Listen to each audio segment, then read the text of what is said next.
বাছুর কি মাটি খাচ্ছে, দেওয়াল চাটতেছে, ইটের গুঁড়া ছাই এমনকি নোংরা জিনিসগুলো মুখ দিচ্ছে। অনেকে বললে, আরে ভাই, বাছুর তো মাটিতে মুখ দিতেই পারে। কিন্তু আমি বলবো এটা বাস্তবতা অনেক বড় কঠিন, এটা একটা মারাত্মক। আজ মাটি খাচ্ছে, কাল পেট ফুলে যাবে, খাবার হজম হবে না, ডায়রিয়া হবে, ওজন বাড়বে না, এমনকি অন্ত্রবলোক হয়ে মৃত্যুর ঝুঁকি থাকতে পারে। এটা কোনো খারাপ অভ্যাস না, এটা শরীরের সাহায্যের একটা আবেদন। বেশিরভাগ ক্ষেত্রে মিনারেলের ঘাটতি, ফসফরাস, ক্যালসিয়াম, লবণ, আয়রনের অভাব দেখা গেলে এই সমস্যাগুলো লক্ষ্য করা যায়।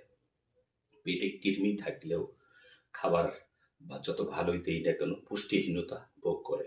আর শুধু ভালো খাওয়াবো, সুষম খাদ্য দিব না, সমাধান কিন্তু হবে না। সমাধান কঠিন না, অবহেলা মারাত্মক। নিয়মিত মিনারেলের মিক্সার দিতে হবে, লবণ চাটা রাখতে হবে যেটা পাথরের মতো। 3 মাস অন্তর অন্তর কৃমিনাশক অবশ্যই দিতে হবে। সুষম খাদ্য নিশ্চিত করতে হবে, পরিষ্কার পরিবেশ রাখতে হবে। মনে রাখবেন, বাছুর আজ ছোট, আগামীকাল আপনার খামারের কিন্তু ভবিষ্যৎ। তাই আপনার খামারে যদি বাছুর মাটি খায়, আপনারা আমি যে নিয়মগুলো বললাম এই নিয়মগুলো ফলো করবেন, অবশ্যই আপনারা ভালো ফলাফল পাবেন।